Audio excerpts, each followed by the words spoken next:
এখানে যারা আছে সবাই খুব মিশুক ধরনের। এত এত ভালোর মাঝেও নীরার ভালো লাগছে না, অস্থির অস্থির লাগছে। মনে হচ্ছে এখনই হয়তো দম আটকে যাবে বা অজ্ঞান হয়ে যাবে। মাথা ঘোরাচ্ছে তার, চোখ বন্ধ হয়ে আসছে, চারপাশ কেমন অন্ধকার লাগছে। মাথায় হাত দিয়ে চোখ বন্ধ করে ফেলতেই পাশের মেয়েটা খেয়াল করলো নীরা অসুস্থ হয়ে পড়ছে। নীরা পড়ে যাবে তখনই মেয়েটা তাকে ধরে নিল। তোমার খারাপ লাগছে?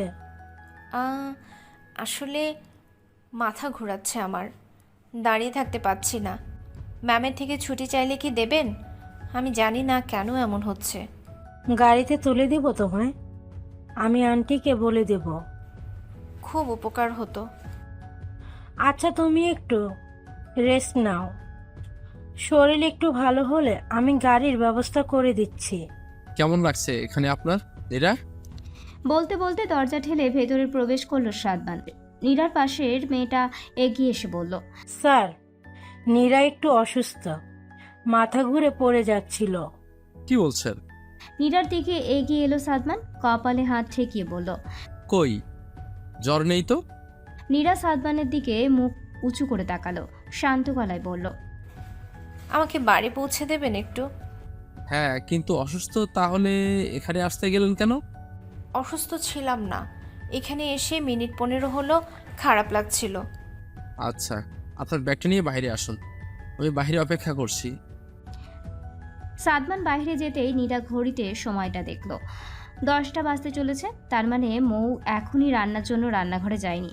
তবুও চিন্তা হচ্ছে তার। সে বুঝতে পারছে অতিরিক্ত চিন্তার কারণেই তার এমন অস্বস্তি হচ্ছে। ব্যাগটা নিয়ে মেয়েটার থেকে বিদায় নিয়ে বেরিয়ে গেল নীরা।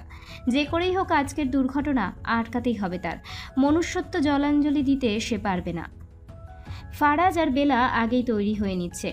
ওয়াহাজ কিছুক্ষণ আগেই কল করেছিল, তাদের এক্ষুনি যেতে বলেছে। কারণ প্রথমে ওয়াহাজ জানাতে চায়নি, কিন্তু বেলার জোর জবরদস্তির কাছে সে হেরে গিয়ে বলে দিয়েছে বেলা ফুপি হতে চলেছে। বেলার সে কি আনন্দ! সে সাথে সাথে ফাহমিদা বেগম এবং মুহিব সাহেবকে জানিয়েছে, বলেছে সে এখনই গিয়ে দেখা করতে চায় মৌয়ের সাথে। ফাহমিদা বেগম আর আপত্তি করেননি, তিনি বেলা আর ফারাজকে যে দেখা করে আসতে বলেছেন। দুজন তৈরি হচ্ছিল, এমন সময় ফাহমিদা বেগম দরজায় এসে জিজ্ঞেস করলেন, ফারাজ, ময়ের বাসায় যাওয়ার সময় মিষ্টি নিয়ে যাবি, খালি হাতে যেন যাস না, মামা হচ্ছিস কিন্তু। ফারাজ মৃদু হেসে বলল, ওসব তোমাকে ভাবতে হবে না আম্মা। টাকা আছে কাছে, আমি দেব কিছু। ফাহমিদা বেগম চলে যেতেই বেলা বলে উঠল, কত টাকা আছে আপনার কাছে? ফারাজ বেলার কাছে এগিয়ে গিয়ে চোখে চোখ রেখে বলল, কত চাই তোমার? বেলা মৃদু হেসে বলল, কত আছে সেটা না জেনে কিভাবে পরিমাণটা বলি? চেম্বারে যে পরিমাণ রোগী আসে সেটা পাশে 3-4টা মিলেও ওরকম রোগী পায় না। অন্যান্যদের চেয়ে টাকা কম রাখি, চিকিৎসা ভালো দেই, আর এই জন্য আমার ওখানে বেশি ঝোঁক সবার। সেই হিসেবে একদিনের উপার্জনে তোমার এই ছোট্ট হাত ভর্তি হয়ে যাবে আলহামদুলিল্লাহ। আমি তবে স্বর্ণ ছাড়াও বাড়িতে যাব না। বেলার কথায় মুচকি হাসলো ফারাজ। বেলার গালে হাত রেখে বলল, মাত্র তো খবর শুনলে, এখনই স্বর্ণ দিয়ে কি করবে? ভাবি এত ভালো খবর দিল, ভাবির পাওনা এটা। ঠিক আছে, বউ যেটা বলবে সেটাই হবে, তবে তার আগে আমার কিছু চাই। বেলা ভ্রু কুচকে জানতে চাইল। কি? ফারাজ মাথা বাঁকা করে গাল এগিয়ে দিয়ে বলল, গালে একটা চুমো। বেলা হাত দিয়ে ফারাজের গাল সরিয়ে দিয়ে ফিক করে হেসে ফেলল। সে বলল, বাসায় এসে পড়ে দিব, এখন চলুন, আমার তর সইছে না। বাসা কাছাকাছি হওয়ায় খুব বেশি দেরি হলো না মৌয়েদের বাসায় পৌঁছাতে। নিজেদের বাসা থেকে বেরিয়ে আগে স্বর্ণের দোকানে গিয়েছিল তারা। সুন্দর একটা রিং পছন্দ করে মৌয়ের জন্য নিয়েছে। সেখান থেকে সারা রাস্তা বেলা নিজের মনে হেসেছে। ফারাজ ড্রাইভ করার পাশাপাশি গ্লাসের দিকে তাকিয়ে বেলাকে দেখছে সে। গাড়ি বাসার সামনে এসে থামতেই নামার জন্য নড়তেই ফারাজ বলে উঠল, এখনই নেব না, গাড়ি ভেতরে রাখবো। বেলা চুপচাপ বসে রইল। গেটটা খুললে ফারাজ গাড়ি নিয়ে ভেতরে প্রবেশ করলো। গাড়ি থামতেই বেলা আর এক মুহূর্ত দেরি করলো না, নেমে সোজা ফ্ল্যাটের দিকে রওনা দিল। সিঁড়ি বেয়ে সোজা ফ্ল্যাটের সামনে উপস্থিত হলো। ফারাজ এসে পাশে দাঁড়াতেই বেল চাপল বেলা। ওয়াহাজ এসে দরজা খুলতেই বোনের হাসি মুখ দেখে মুখে হাসি ফুটলো ওয়াহাজেরও। দুজনেকেই ভেতরে আসতে বলল সে। বেলা সোজা গিয়ে মৌকে জড়িয়ে ধরল। আজ তার খুশি দিন। কতদিন কোনো ছোট বাচ্চার আগমনী বার্তা পায়নি সে। ছোট ছোট আঙুল ছুঁয়ে দেখা হয় না, ছোট নরম ঠোঁট নিজের গালে গাল ঠেকিয়ে চোখ বন্ধ করে আদর অনুভব করা হয় না। কি ভালো খবর দিলে ভাবি। বলেই আরেকবার জড়িয়ে ধরল বেলা, আবারও বলে উঠল, শোনো, এখন থেকে সাবধানে থাকবে। বাসার বাসার কোনো কাজ তোমার করতে হবে না। কাজের লোক রেখে দাও একটা। 24 ঘন্টা যেন বাসায় থাকে। বাসার সব কাজের পাশাপাশি সে যেন তোমার খেয়াল রাখে। ওয়াহাজের দিকে তাকিয়ে আবারও বলল, ভাইয়া, তুমি তো সব সময় বাসায় থাকো না। নীরাও চাকরি পেয়েছে, সারাদিন বাইরে থাকবো। ভাবি শুধু একা বাসায় থাকবে। তুমি একজন মহিলা জোগাড় করো। ভাবিকে একা বাসায় রেখো না। কোনো কাজ যেন সে একা না করে। মৌ হেসে বেলার চিবুকে হাত রেখে বলল, ফুফির দায়িত্ব এত তাড়াতাড়ি শুরু করতে চলে এসেছো? অবশ্যই, ফুপি বলে কথা। বলে না, মায়ের চেয়ে মাসির দরদ বেশি। ওর তো আর মা নেই, ওর তো আর মায়ের বোন নেই, আমিই আছি। আমার দরদ অবশ্যই বেশি থাকবে। নীরাকে সাদমান অনেকক্ষণ আগেই বাসার সামনে নামিয়ে দিয়ে গেছে। বাসায় এসে এই খুশির খবরটা পেয়েছে সে নিজেও। এরপর থেকে মৌয়ের আশেপাশে আছে সে। এত খুশির দিনেও মন থেকে ভয় কিছুতেই সরছে না তার। বারবার রান্নাঘরের দিকে দেখছে সে। বেশ কিছুক্ষণ আড্ডা চলল সবার। বেলা নীরার পাশেই বসেছিল এতক্ষণ। বেলাকে উঠতে দেখে নীরা তড়িৎ গতিতে জিজ্ঞেস করলো, কোথায় যাচ্ছ আপু? কোথাও না, একটু ওয়াশরুম থেকে আসছি। নীরা আর কিছু বলল না। বেলা বেরিয়ে গেল। নীরার বুক কাঁপছে। কে রান্নাঘরে যাবে আর একটা অঘটন ঘটবে সেটা ভাবতেই আবারও খারাপ লাগতে শুরু করছে তার। এদিকে তার হাতের ফোনটা বারবার বাজছে। কেউ কল করছে তাকে। আলো জ্বলছে, আবার বন্ধ হচ্ছে।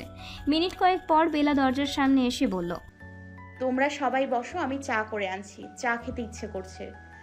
বেলার কথা কানে পৌঁছতেই চকিতে দাঁড়িয়ে গেল নীরা। কেঁপে উঠল বুক। বলল, আপু তুমি বসো না প্লিজ, আমি চা করে আনছি।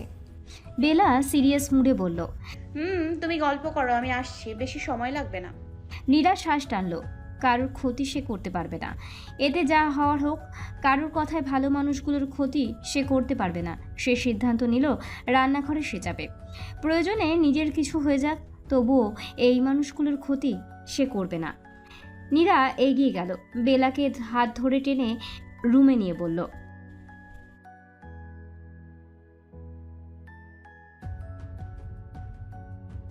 বেলা আর কিছু বলল না। মৃদু হেসে নীরার গালে হাত রেখে ইশারায় নীরাকে যেতে বলল। নীরা ধীর পায়ে রান্নাঘরে গেল। সিলিন্ডারের দিকে তাকাতেই তার দম আটকে আসছে। ওইটায় হাত দিলেই যে বিস্ফোরণ ঘটবে, আর তারপর নীরা বিদায় নেবে এই পৃথিবী থেকে। হাত পা কাঁপছে তার। কাঁপা কাঁপা হাতে পাতিলে পানি নিয়ে চুলায় বসালো। চোখ বন্ধ করে বুকে বাম হাত চেপে ডান হাত দিয়ে সিলিন্ডারের গ্যাসের লাইনের সার্কিট অন করলো। মনে হলো এখনই সব কিছু শেষ হয়ে যাবে, কিন্তু সে বুঝলো কিছুই হলো না। চোখ খুলতেই পাশে ওয়াহাজকে দেখে চোখ বড় বড় হয়ে গেল তার। আমতা আমতা করে বলল, ভাইয়া, আপনি? ওয়াহাজ কঠোর মেজাজে শুধালো, কে তুমি? কে পাঠিয়েছে তোমাকে? নীরা কিছু না বলে মাথা নিচু করে ফেলল। ওয়াহাজ আবারও বলল, তুমি হয়তো আমার সম্পর্কে জানো না। ওয়াইহাসকে না জেনেই তার ক্ষতি করতে এসেছো। আমার বাড়িতে আমার মানুষদের মারার প্ল্যান। সাহস আছে বটে। নীরা এতক্ষণে রান্নাঘরের বাইরে একবার দেখে দু হাত একসাথে করে অনুনয়ের স্বরে বলল, ভাইয়া প্লিজ সবার সামনে আমাকে খারাপ বানাবেন না। আমি কারো ক্ষতি করব না বলে নিজেই রান্নাঘরে চলে এসেছি। গেলে আমার প্রাণই যেত। তোমার আগে রান্নাঘরে এসেছিলাম আমি। সিলিন্ডারের অবস্থা খারাপ দেখে সন্দেহ হয়। ক্যামেরায় ফুটেজ দেখে মিস্ত্রি এনে ঠিক করে নিয়েছি। তুমি হয়তো বুঝতে পারোনি, পুরো বাড়িতে লুকানো সিসি ক্যামেরা লাগানো। তুমি আসার পরদিনই তোমার আড়ালে লাগানো হয়েছে। বাড়িতে থাকি না সব সময়। এখানে কি হচ্ছে না হচ্ছে সব ফোন দিয়ে দেখতে হয়। সাদমান সব। ওয়াহাজকে কথা শেষ করতে না দিয়ে বলে উঠল, আপনারা দুজনই জানেন এসব। হ্যাঁ, সাদমানকে আমি বলেছিলাম তোমাকে এখানে রাখতে। তোমার কি মনে হয় যে একজন দায়িত্বপ্রাপ্ত অফিসার সে ভালোভাবে না জেনে একজন অপরিচিত কাউকে কারো বাড়িতে তুলে দেবে? এবার বলো এখানে কে পাঠিয়েছে? নীরা চুলা বন্ধ করলো, নরম স্বরে বলল। আমি আপনাদের কোনো ক্ষতি করব না। আমি রাতে সব কিছু বলি। ওয়াহাজ কঠোরভাবে বলল। আজকে এই বাড়ি থেকে বেরিয়ে যাবে মৌ। আর ওয়াইজিহাকে কিছু একটা বুঝিয়ে। শত্রুকে কাছে রাখতে নেই। শত্রু চোখের আড়ালে যতটা থাকবে ততটা শান্তি। চাতে আবার কিছু মেশানোর সাহস করবে না তো? তোমাকে বিশ্বাস করা যায় না। নীরা মৃদু হেসে বলল। ভয় নেই, কাউকে মারবো না। ওয়াহাজ আর কিছু না বলে সাথে সাথে রুমে চলে গেল। বিকেলে সাদমান এলো ওয়াহাজের বাসায়। ফারাজ আর বেলা দুপুরেই বাসায় ফিরে গিয়েছে। ওয়াহাজ বেলাকে আগেই কিছু জানায়নি। সবকিছু পরিষ্কার হওয়ার আগে বোনের মাথায় আবার চিন্তা ঢুকিয়ে দিতে চায় না সে। ওয়াহাজ আর মৌ একসাথেই বসেছিল। নীরা ছিল পাশের রুমে। সাদমানের গলা ওয়াহাজের রুমে শুনে বুকটা কেঁপে উঠল নীরার। কল লিস্টের টপে থাকা ব্যক্তিটার নম্বরে আবারও কল লাগালো। রিসিভ হতেই বলল, হ্যালো। ওপাশ থেকে ভরাট পুরুষালী গলায় কেউ গালি দিয়ে বলল। নীরা শুকনো ঠোক গিলে বলল, আমি আপনার হয়ে আর কোনো কাজ করতে পারবো না। ওরা আমাকে সন্দেহ করেছে, বাসায় পুলিশ আসছে, হয়তো আমাকে নিয়ে যাবে। আমাকে অত্যাচার করেও লাভ হবে না। আমি আমার জান দিতে পারি, কিন্তু দয়া করে আমার ভিডিও ছাড়বেন না। আমি আপনার খবর কিছুতেই পুলিশকে দেব না। লোকটা যেন দাঁতে দাঁত চেপে বলল, নিজে জানের ভয়ে থাকলে তুই এখনই বাড়ি থেকে পালা। এত সময় দিয়েছি, একটাও মারতে পারিস নাই তুই। এবার আমারই কিছু করতে হবে। আর তোর ভিডিও, তার কথা ভুলে যা তুই। তুই পুলিশকে কিছু বলার আগে আমি ভিডিও নেটে ছেড়ে দেব। ভিডিও কি তোকে আগে পাঠিয়ে দেব? নীরার গলা ভারী হলো। এতদিনের চাপা দুঃখ যেন এবার পেরিয়ে এলো। বলল, বাঁচতে দিন না আমায়, প্লিজ। কাজ শেষ করে বেরিয়ে আয়। যেভাবেই হোক পরিস্থিতি উল্টে দে, নইলে আমি কোনো কিছুর গ্যাংরা টিকে দিতে পারছি না। বুকটা কেঁপে উঠল পুনরায়। ফোনের ওপাশ থেকে বন্দুকের আওয়াজ হতেই চিৎকার দিয়ে উঠল নীরা। হাত থেকে ফোনটা পড়ে গেল। পাশের ঘর থেকে সাদমান আর ওয়াহাজ দৌড়ে আসে। পিছন পিছন ছুটে আসে বউ। নীরাকে কাঁদতে দেখে সাদমান আর ওয়াহাজ মুখ চাওয়াচাই করতে থাকে। সবাইকে সামনে দাঁড়িয়ে থাকতে দেখে চোখের পানি মুছে নিল নীরা। সাদমানকে বলল, আমাকে প্লিজ বাঁচান। সাদমান এগিয়ে এসে জিজ্ঞেস করলো, কি বলছেন? কে মারবে? এবার কি সব আড়াল করার জন্য নতুন ফাঁদ পেতেছেন? নীরা আরেক ধাপ এগিয়ে এলো সাদমানের দিকে। পর মুহূর্তেই নজর নামিয়ে নরম গলায় বলল, আমি তো নিজের জীবনটাই দিতে চাচ্ছিলাম, সেটাও হলো না। ভালো হতো আমি মরে গেলে, কিন্তু নিজের সম্ভ্রম হারাতে চাই না। ওয়াহাজ সবকিছু পর্যবেক্ষণ করছিল এতক্ষণ। মৌ এখনও কিছু বুঝে উঠতে পারেনি। ওয়াহাজ মৌয়ের দিকে তাকিয়ে বলল, তুমি একটু রুমে যাও, নীরার সাথে কথা আছে। কি হয়েছে? আমি তো কিছু বুঝতে পারছি না। ওয়াহাজ মৌয়ের দুগালে হাত রেখে বলল, তুমি চিন্তা করো না, কিচ্ছু হবে না। তুমি চিন্তা করলে বাচ্চার উপর ইফেক্ট পড়বে। প্লিজ এসব নিয়ে ভেবো না। মৌ ওয়াহাজের চোখে চোখ রেখে বলে উঠল, তুমি সব সময় কেন আমাকে আড়ালে রাখো? কেন জানতে দাও না? জীবনে ভালো থাকতে সব কিছু জানতে হয় না, জানার পরিমাণ বাড়লে অশান্তির সৃষ্টি হয়। মৌ চলে যেতেই ওয়াহাজ দরজায় সিটকিনি আটকে দিল। নীরা মাথা নিচু করে দাঁড়িয়ে আছে। চারপাশের কোনো কিছু যেন সে শুনছে না। নীরাকে বসতে বলে সাদমান আর ওয়াহাজ বসলো। দুজনকে বসতে দেখে নীরা ধপ করে বসে পড়ল। নিচু স্বরে বলল, আপনাদের কেউ মেরে ফেলতে উঠে পড়ে লেগেছে। আমাকে এর মাঝে কিভাবে জড়িয়ে নিয়েছে আল্লাহ জানে। আমি আমার প্রাণের মায়া করি না, কিন্তু যতদিন বেঁচে আছি ততদিন নিজের সম্মানহানি সহ্য করতে পারবো না। সাদমান কঠোর গলায় বলল। কি হয়েছে স্পষ্ট করে বলুন। নীরা একটা দীর্ঘশ্বাস ফেলল। কিছুক্ষণ চোখ বন্ধ করে থেকে ওয়াজের দিকে তাকালো। মাথা নিচু করে বলল, আমাকে বিষ দেবেন? আমাকে কেউ বাঁচতেও দেবে না। এখন এত মানুষের চোখে খারাপ হয়ে বাঁচতেও ইচ্ছে করে না।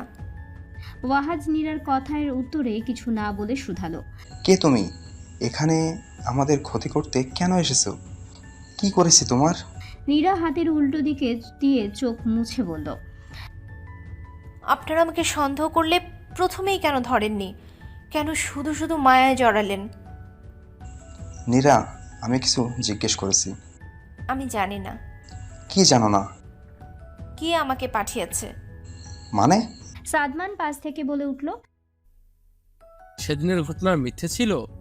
যেদিন আপনি ফারাজের গাড়ির সামনে এসে পড়েছিলেন? নীরা ওপর নিচ মাথা নাড়ল।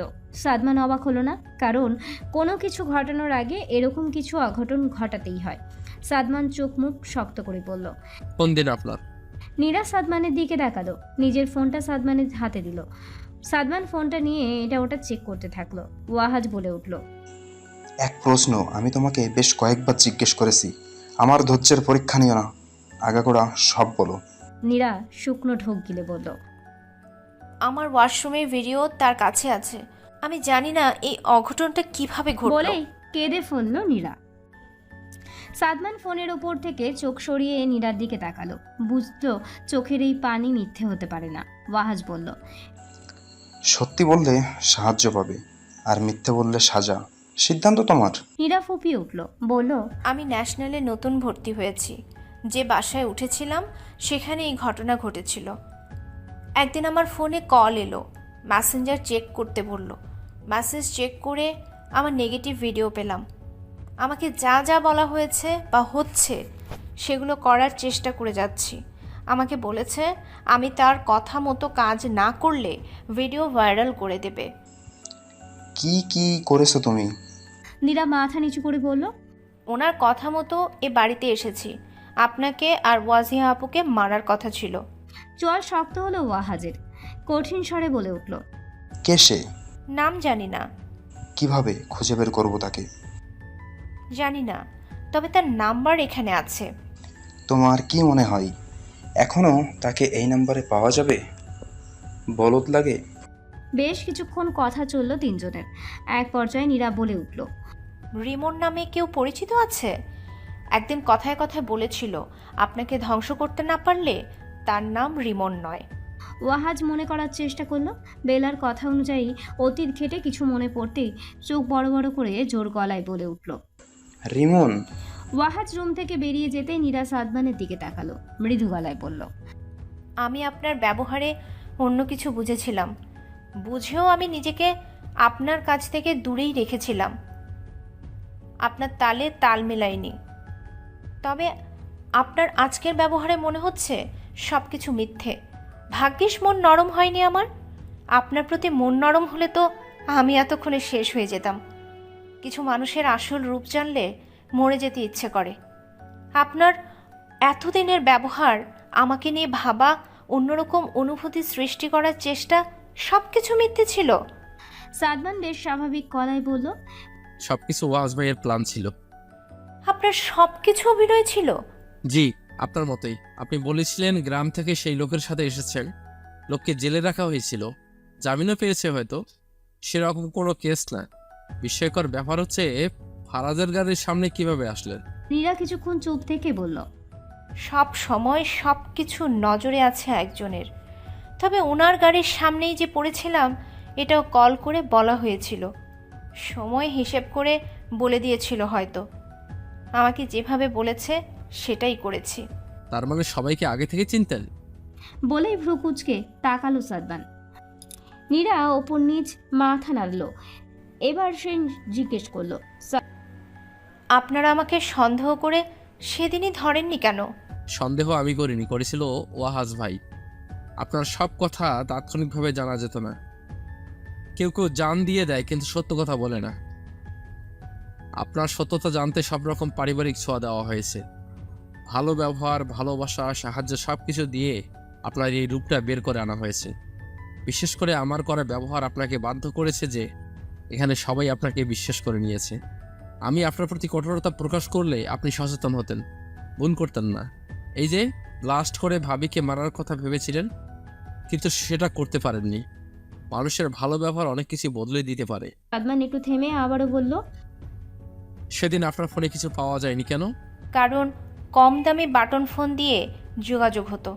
আপনি উপস্থিত হওয়ার আগেই সেটা পাশের নালাতে ফেলে দিয়েছিলাম। কাঁচা খেলোয়াড় নয় তাহলে যে আপনাকে পাঠিয়েছে? নীরা সাদমানের দিকে কিছুক্ষণ চেয়েই রইল, তারপর বলল। আপনার অন্তত পুলিশ না হয়ে অভিনেতা হতে হতো। দারুণ অভিনয় করেছেন আপনি। যে কেউ আপনার অভিনয়ে ডুবে মরত। আমি একটুও ধরতে পারলাম না। কি অভিনয় আপনার! খুনের চেষ্টার জন্য আপনাকে গ্রেপ্তার করা হবে হয়তো।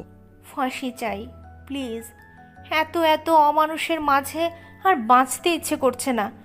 বেঁচে থাকলে ভয়, লজ্জা, অপরাধবোধ সব কিছু নিয়েই বাঁচতে হবে। সেটা পারবো না আমি। সেটাকে বেঁচে থাকাও বলে না। নীরা একটু থেমে বলল, আমি আপনাকে বিশ্বাস করেছিলাম। অন্যদের মতো ভালো ব্যবহারটুকুই করতেন। এত বেশি ভালো হওয়ার প্রয়োজন ছিল না। একটা কথা বারবার বলবেন না নীরা। বলার সুযোগ করে দিয়েছেন তো। কই, অন্য কাউকে তো কিছু বলছি না। আপনার কথা, আপনার তাকানো, আপনার হাসি সব কিছু ভিন্ন ছিল। প্রেমে পড়েছেন? অসম্ভব কিছু। খুন করতে এসে প্রেমে পড়া ভালো দেখায়? আপনাকে তো খুন করতে আসিনি। এবার আর কিছুই করতে হবে না, জেলে শুয়ে বসে সময় কাটাবেন। নসিবে থাকলে সেটাই হবে। তবে আমার সারা জীবনের কথা থাকবে। আপনি এতটুকু না করলেও পারতেন। রুম থেকে বেরিয়ে এলো সাদমান। কপালে জোরে জোরে কঞ্চলাতে থাকলো।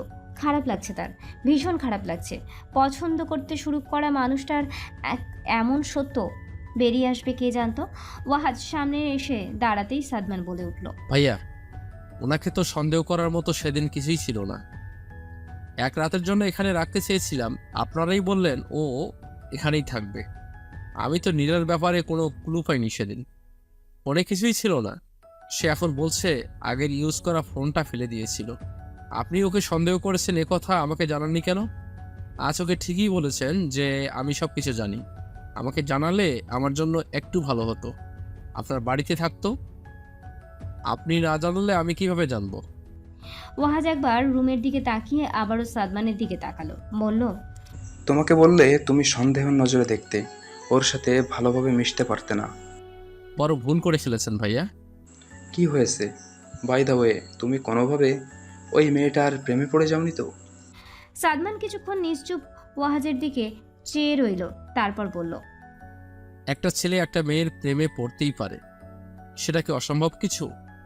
আপনি তো আমাকে কিছু বলেননি। আজ সকাল পর্যন্ত নীরা আমার চোখে একটা ভালো, অনাথ আর সভ্য মেয়ে ছিল, যাকে আমি পছন্দ করতে শুরু করেছিলাম, ভালোবাসতে শুরু করেছিলাম। আমি একটা অপরাধীকে ভালোবাসি। আমি আইনের লোক হয়ে কি ছেলে মানুষটাই না করে ফেললাম আমি। বেলার কিছুক্ষণ আগে কল এসেছিল। ওয়াহাজ কল করে সবটা জানিয়ে দিয়েছে। নীরাকে থানায় নিয়ে যাওয়া হবে সেটাও বলেছে ওয়াহাজ। সব কিছু জানার পর বেলার আর শান্তিতে নিঃশ্বাস নেওয়া হচ্ছে না। রিমনের লোক বাড়ি পর্যন্ত পৌঁছে গেছে। তবে রিমন বড় একটা ভুল করেছে, আর সেটা হলো নীরার মতো মেয়েকে বেছে নিয়েছে। বেলা জানে খুব কাছ থেকে নীরাকে সে চিনেছে। খুনের মতো কাজ নীরাকে দিয়ে কখনোই হবে না। মেয়েটা ফেঁসে গেছে নিজের সম্মানের জন্য। নীরা এত কিছু করার পরও বেলার কাছে নিরাপরাধ, কারণ সে পরিস্থিতির শিকার। আর সাদমান নীরাকে পছন্দ করে, সেটা বেলা সেদিন বুঝেছিল, যেদিন নীরা শাড়ি পরেছিল। মুগ্ধ হয়ে তাকিয়েছিল সেদিন। বেলা সারা রুম পায়চারি করছে। নীরার জন্য তার প্রচণ্ড খারাপ লাগছে, অথচ তাকে ঘৃণা করা উচিত। কি করবে কিছুই বুঝতে পারছে না সে। বারবার রুমের এদিক থেকে ওদিক পায়চারি করছে। ভাবছে অচেনা নম্বর থেকে তাকে কল করার ব্যাপারটাও নীরা জানতো। সাদমানকে জানানোর কথা নীরাই বলেছিল। সে যদি রিমনের হয়েই কাজ করতে চাইতো তাহলে এই সদুপদেশটা দিত না। নীরা নিজেও মনে মনে চাচ্ছিল রিমন ধরা পড়ুক। না, নীরার জন্য অসম্ভব খারাপ লাগছে বেলার। অনেকটা সময় একসাথে এক বিছানায় গল্প হাসি ঠাট্টাই কাটিয়েছে। সে নীরাকে চিনেছে। নীরা নিতান্তই ভালো একটা মেয়ে। ফারাজ রুমে এসে বেলাকে রুমের এদিক থেকে ওদিক হাঁটতে দেখে সামনে দাঁড়িয়ে গেল। বেলা উল্টো দিক ঘুরতেই ফারাজের সাথে ধাক্কা খেলো। কপালের ব্যথায় আহ শব্দ করে কপাল কচলাতে লাগলো। ফারাজ সাথে সাথে অস্থির হয়ে বেলার কপালে হাত দিয়ে ঘষে বিছানায় এনে বসিয়ে দিল। খুব জোরে লেগেছে মাথায়? আপনার চিবুকে তো আরো জোরে লাগার কথা। নিজের গাল আর চিবুক না ঘষে আমার কপাল নিয়ে পড়লেন কেন? কারণ ব্যথা তোমার লেগেছে। রুমে এমন পায়চারি করছিলে কেন? কোন বিষয়ে চিন্তিত? মুখ দেখে স্পষ্ট বোঝা যাচ্ছে। বেলা একটু বাঁকা হয়ে দরজার দিকে দেখলো। কেউ নেই দেখে বলল, ছাদে যাবেন? হ্যাঁ প্লিজ। ফারাজ বেলার গালে হাত দিয়ে বলল। ঠিক আছো তুমি? বেলা ফারাজের চোখে চোখ রাখলো, ঢোক গিলে বলল, আমি আপনাকে কিছু বলতে চাই। হ্যাঁ বলো না, আমি শুনছি, তুমি বলো। ছাদে যেতে হবে, রুমে বলতে পারবো না। না রুমে বলতে পারবে না? না, যে কথা আপনাকে বলতেই আমাকে 10 বার ভাবতে হচ্ছে, সেই কথা বাবা মা জানলে আমার সাথে খুব খারাপ হবে। ফারাজ বেলার মুখের দিকে নীরব চোখে কিছুক্ষণ তাকিয়ে রইল, তারপর বলল, তুমি তৈরি হয়ে নাও, আমরা বের হই। তোমার হয়তো মন খারাপও, বের হলে ভালো লাগবে, আমিও তোমার কথা শুনতে পারবো। কফি খেতে অন্তত যাওয়া যাক। বেলা চুপ করে বসে কিছু একটা ভাবলো, উপায় না দেখে বলল, আমি 10 মিনিটে রেডি হয়ে নিচ্ছি। 10 মিনিট পর বের হওয়ার কথা হলেও বাড়িতে কিছু কাজে আটকে যায় বেলা। তার খেয়াল ছিল আজ বাড়িতে কাজের মহিলা আসেনি। শাশুড়িরও কোমর ব্যথা বেড়েছে। পুরো ফ্ল্যাট মুছে ফ্যান চালিয়ে দিয়ে আবারও ফ্রেশ হয়ে রেডি হয়ে নিল সে। আয়না যখন দেখছিল সব কিছু ঠিকঠাক আছে কিনা, তখনই ফারাজ পিছনে এসে বেলার বাহুতে হাত রেখে বলল, খুব কষ্ট হয়ে গেল তাই না? পুরো ফ্ল্যাট মুছতে হলো। বেলা মৃদু হেসে বলল, এগুলো তো কিছুই না, আমার সংসারের কাজ আমি করব না। ফারাজ স্বস্তির শ্বাস ফেলে বলল, এবার চলো, এখন গিয়ে ডিনারই করে আসতে হবে একদম। বাবা মার জন্য পার্সেল নিয়ে আসবো তবে। ঠিক আছে, সেটা দেখা যাবে। চলুন, আমি রেডি। ফারাজ বেলাকে এক পাশে জড়িয়ে নিয়ে মাথায় চুমু দিয়ে বলল, চলো, তুমি আম্মাকে বলে বের হও, আমি গাড়ি বের করি। বেলা মাথা নাড়িয়ে সায় দিল। ফারাজ গাড়ির চাবি আর ওয়ালেট নিয়ে বেরিয়ে গেল। অন্ধকার বেড়েছে, আকাশের অর্ধাকৃতি চাঁদও দেখা যাচ্ছে। গাড়ির গতি অল্প, বেলারও বুক কাঁপছে। কি হবে একটু পর? সব বলার পর ফারাজ বিষয়টা কিভাবে নেবে? আদৌ সব কিছু পজিটিভলি নেবে তো, নাকি এখানেই সংসার ভাঙন তৈরি হবে? বেলাকে চুপচাপ বসে থাকতে দেখে ফারাজ স্টিয়ারিং ঘুরিয়ে পড়ল। তুমি কি যেন বলতে চেয়েছিলে? সম্বিত ফিরল বেলার, গলা খাঁকারি দিয়ে বলল, এখনই বলবো? তোমার সমস্যা না থাকলে বলো, শুনছি। গলা ভারী হয়ে আসছে বেলার। রিমন নামটা কোনোদিন সামনে না আসলে অতীত নিয়ে কখনোই কথা বলতে হতো না। সব অতীত নিয়ে কথা বলতে ভালো লাগে না সবার। বেলা কিছুক্ষণ পুরনো কথা ঝালিয়ে নিল। মা, বাবা, ভাই, সৎ মা, সৎ ভাই, সৎ মামা সবাইকে মনে করলো সে। তারপর একটা দীর্ঘশ্বাস ফেলে বলল, আপনি আমার কোনো অতীত নিয়ে কখনো আগ্রহ দেখাননি। আমার আগের সংসার কে ছিল বা আমার বাবা মা আমার ছোটবেলা নিয়ে কোনো প্রশ্ন করেননি। ফারাজ সামনের নজর রেখেই বলল, হ্যাঁ, জিজ্ঞেস করিনি, কারণ তোমার অতীতের সাথে আমি জড়িত নই। তুমি আগে কেমন ছিলে, কি অবস্থায় ছিলে, কার ছিলে, এসব জানতে আমার মোটেও ভালো লাগবে না। তুমি বর্তমান এবং ভবিষ্যতে শুধু আমাদের এই সময়ের সব কথা দুজনকে শেয়ার করা উচিত, অতীত নয়। বেলা পাশ ফিরে ফারাজের দিকে তাকালো। আর বর্তমানের সাথে যদি অতীত জড়িয়ে থাকে তাহলে সেই অতীত শুনবেন না? গাড়ির গতি আরও কমলো। ফারাজ বেলার দিকে তাকিয়ে বলল, কি হয়েছে বলো তো? অনেক কিছু হয়েছিল, আবার অনেক কিছু হয়তো হতে চলেছে। বুঝতে পারছি না, ক্লিয়ার করে বলো। আমি একজন বলার আগেই চারপাশে ভিড় দেখতে পেল বেলা এবং ফারাজ। বেলা কথা থামিয়ে দিল। ফারাজ বারবার হর্ন বাজাচ্ছে। একটু এগিয়ে যেতেই এক মধ্যবয়সী লোক গাড়ির দিকে এগিয়ে এসে বলল। ফারাজ একবার বেলার দিকে তাকালো। বেলা চিন্তিত হয়ে সামনের দিকে তাকিয়ে আছে। ফারাজ বলল, গাড়িতে নিয়ে হাসপাতালে যাওয়া উচিত হবে। বেলা সামনে তাকিয়েই বলল, আমাদের সময় কাটানোর চেয়ে একজন মানুষের প্রাণের দাম অনেক। আপনি প্লিজ হাসপাতালে চলুন মেয়েটাকে নিয়ে। বাহিরের লোকের কথা শুনে বেলা আবারও বলল, আপনারা ওনাদের গাড়িতে তুলে দিন, উনি ডাক্তার, উনি সব সামলে নেবেন আশা করছি। ফারাজ বেরিয়ে গেল। বাহিরের লোক সমাগম বেড়েই চলেছে। বেলার একবার বের হতে ইচ্ছে করলো, তারপর আবার মনে হলো বাইরে অনেক মানুষ, বের হওয়া উচিত হবে না। জানলার কাঁচ নামানো, মাথা বের করে বাইরে দেখছে সে। হঠাৎ বাইরে পেছন থেকে কেউ শক্ত কিছু দিয়ে মাথায় আঘাত করলো। অনাকাঙ্ক্ষিত এই ঘটনার সাথে সাথে মাথা ঘুরিয়ে পিছনে তাকালো সে। স্পষ্ট কাউকে দেখলো। লম্বা চওড়া, স্বাস্থ্য ভালো, দেখতে ফর্সা। লোকটি হাতে পাথর নিয়ে দাঁড়িয়ে আছে। বেলার মাথা ব্যথা করছে। পাশ দিয়ে বিড়বিড় করে কিছু নেমে যাচ্ছে। বুঝতে পেরে হাত দিতেই হাতটা ভিজে যায়। হাত সামনে নিতেই বুঝতে পারে রক্ত বের হচ্ছে। চোখ দুটো ছোট হয়ে আসতে থাকলো বেলার। পিছনে থাকা ব্যক্তিটি বলে উঠল,